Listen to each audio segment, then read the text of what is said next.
Hello, Bootsy Greenwood here, once again breaking down Transurfing, chapter by chapter.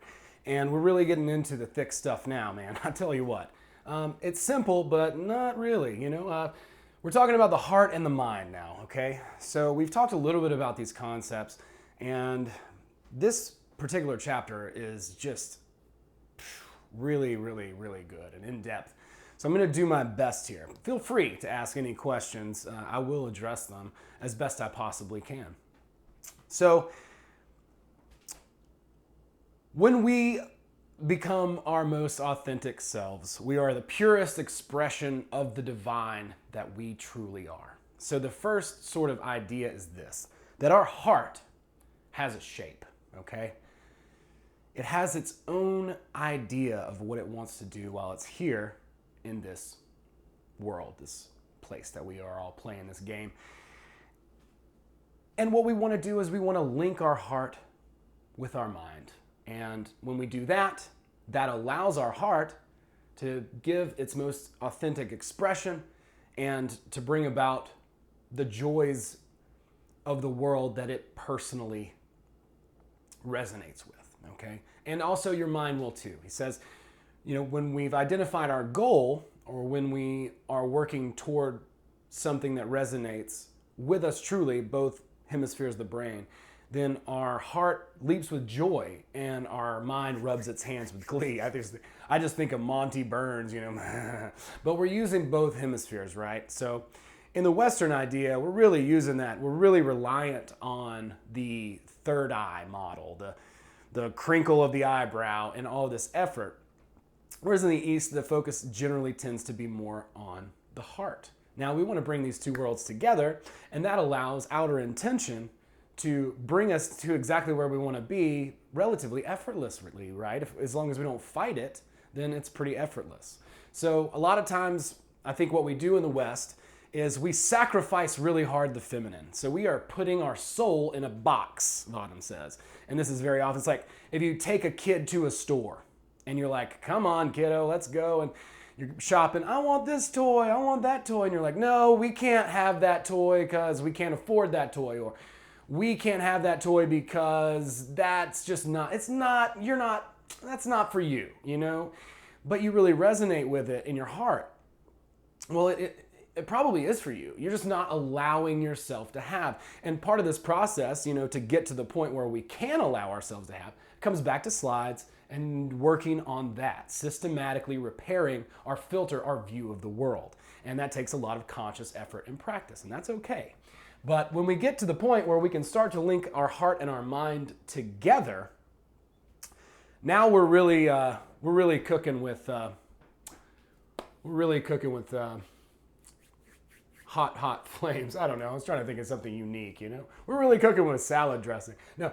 So, but beware the status quo, okay? Because this is what usually happens with our mind, right? Where our mind's like, no, society says I need to get a 401k and I need to work for Charles Schwab or whatever, right? Whatever thing, whatever pendulum, right? I'm gonna go into my own story a little bit at the end of this video because it really illustrates this. But beware the status quo. Beware the thing, these pendulums are like, hey, you need to be a politician or a lawyer or a this or that, right? Or influences from society. These are pendulums, right? We want to make sure that we're not exposed to these, that we're not being sucked up, our energy and focus is not that's why we're putting our heart in the box, right? Because we're like, no, I don't deserve it. That's not for me. I'm just a small town guy, and that's how it'll always be. That's your slide. That's what you get, right?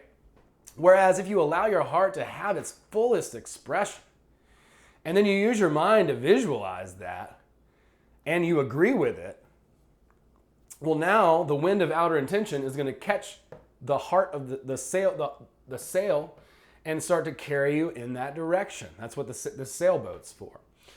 So one of the biggest things, the biggest idea is, first and foremost, get your mind to accept the fact that you do deserve the best and that whatever it is that's out there for you, that goal, there's a goal that belongs to you and you alone. Nobody can take it from you, man. You are very unique. We're each snowflakes. Each one of our souls has this shape, this frail, right? And he talks about how basically to think of our souls as an ocean, right? And so it's an ocean, and then the waves crash, and then there are these droplets of water up in the air. Well, this is a great example. So there's these droplets of water. I'm going to go with blue just because of continuity here. These droplets of water, even though this marker doesn't work, that are up in the air when the wave splashes, right? That's each one of us, right? Each one of us are in this space between infinity and the third dimension. We're stuck in the third dimension. We're separated from the water, from the ocean. But what enlightenment is understanding that you're a part of this ocean even when you're suspended in air for this little time. So when we die, well, bam, right back into the thing. Right back into the...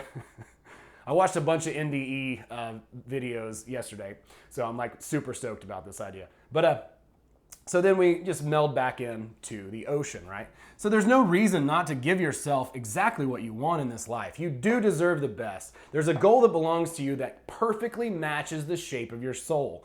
No one can take your custom order. When you say, look, waiter, you walk in, he says you walk into the store and you're like, asking around or looking on the shelves for this thing, this generic thing that everybody else is getting, and it's not there, right? Somebody's already got it. But when you go up to the thing and you're like, hey dude, so like I'm like here and I had like this unique thing that was to me, he's like, oh, here's your special order. Even if the shelves are empty, you still get your special order. No one can take your custom order, right? Because it's for you. It's not for anybody else. Don't change yourself. You're perfect, okay? This is a really important thing to keep in mind. It's not that we don't need to do self-development. That's not true. But at your most authentic, at your deepest part of yourself, that's where the core authenticity lies. Let's call it that. And certainly there are these layers of social conditioning and stuff that we need to peel away like layers in an onion, like a glass onion. But once we get those down, now we're being our most authentic self. So it's not about changing who you are. You want to embrace who you are. Don't change yourself to become a freaking pendulum, right? To become a worshiper of some idol that is arbitrary and is going to do nothing but zap you of all your creative energy and everything that you are, right? So don't give into that. Don't do this. Don't do as I do. Don't do the generic thing. Don't do the status quo. Beware of that. Who are you?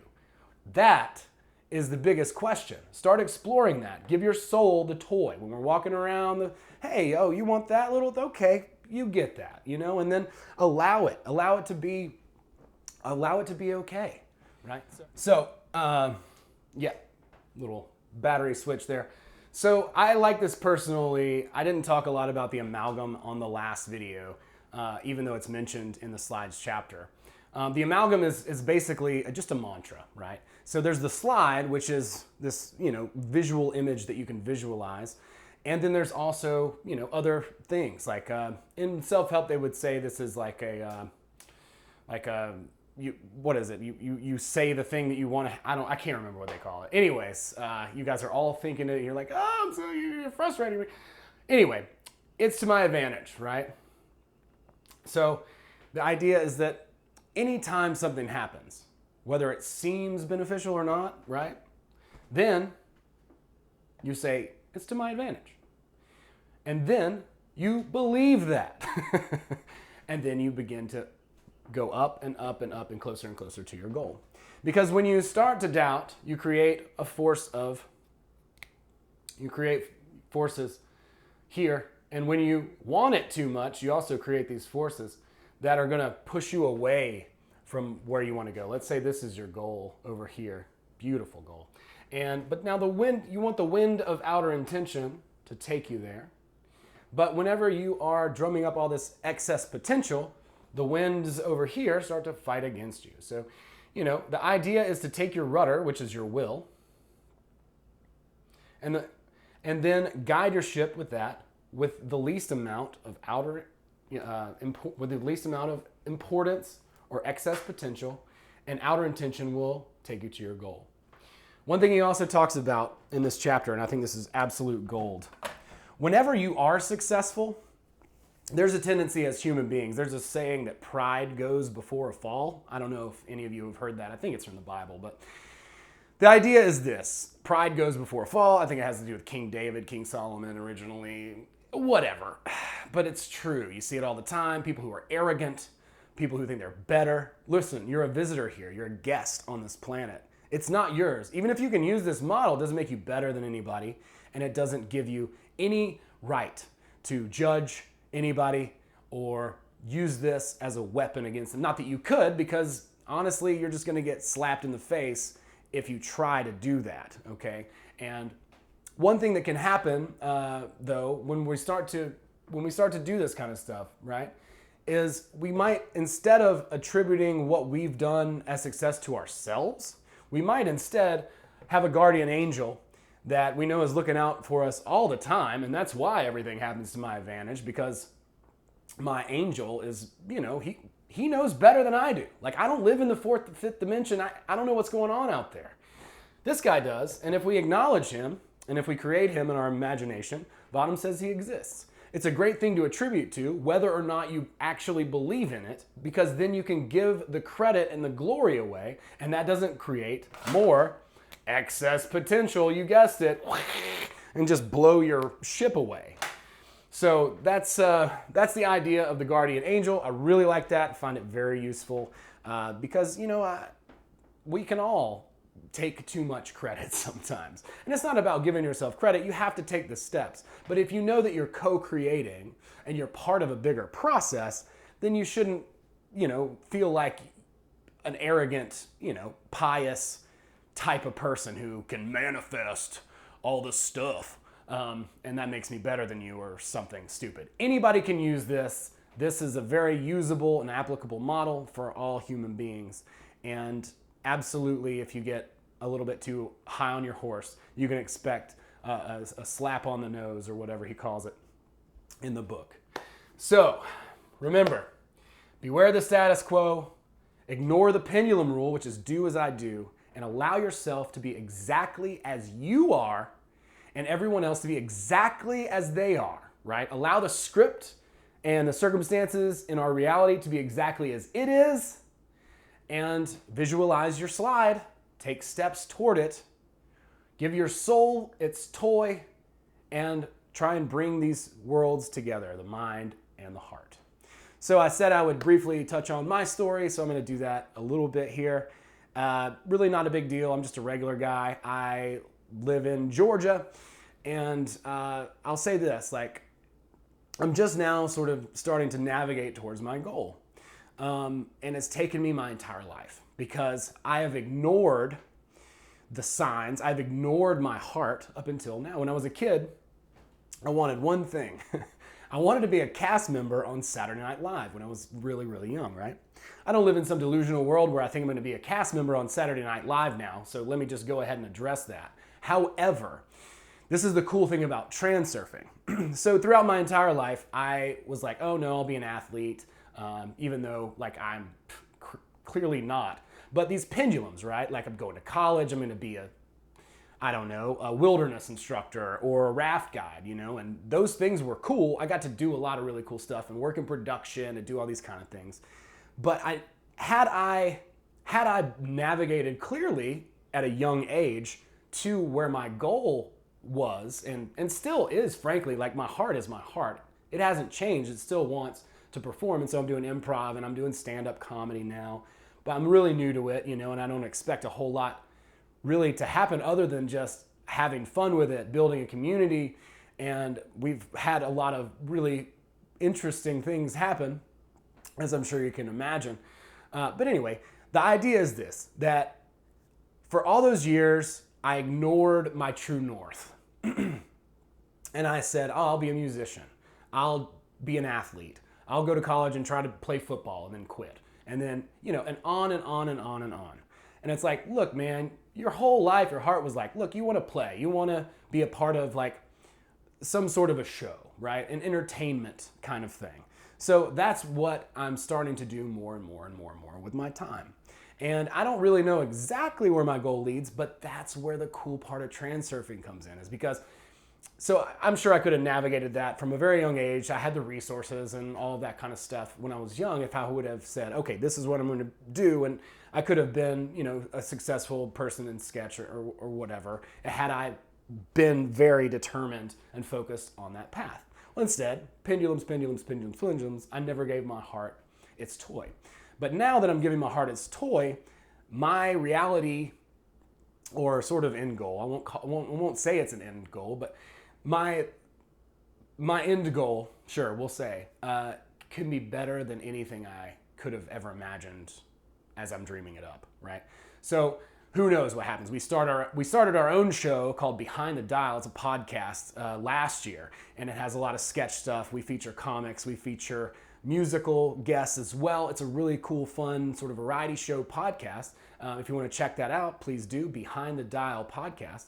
And so that's what I'm doing now. So I'm learning more about writing, and I'm writing sketch with friends, and I'm writing stand-up. And stand-up is a really amazing way to really dig in and get to know yourself. That's a big reason why I've been doing that, because I definitely probably have more of a knack to improv than I do stand-up. But stand-up and writing particularly is a great way to start to peel these layers back, right? And just free writing and writing morning pages and doing some stuff like that can really open up your perception of yourself. And you can start to see, some of your own weird belief systems and programs that are messing you up. And then you can start to address those, because you have to be aware of it first.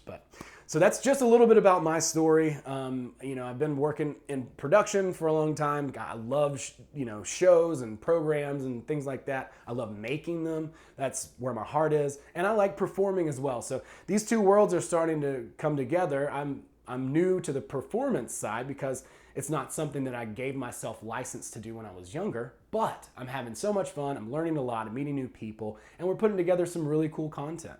So I'm having fun with that, and then I'm having a blast with this transurfing stuff. Please send me questions. I'll try and make videos to answer them. There's a lot of big announcements on the way that I'm super duper stoked to be a part of. More on that later. But thank you guys all for watching this video. Thank you guys all for subscribing to the channel. Go to gumroad.com/Bootsy Greenwood. There's a bunch of stuff there for free. Sign the follow form, put your email address, and I'll send you a special free gift.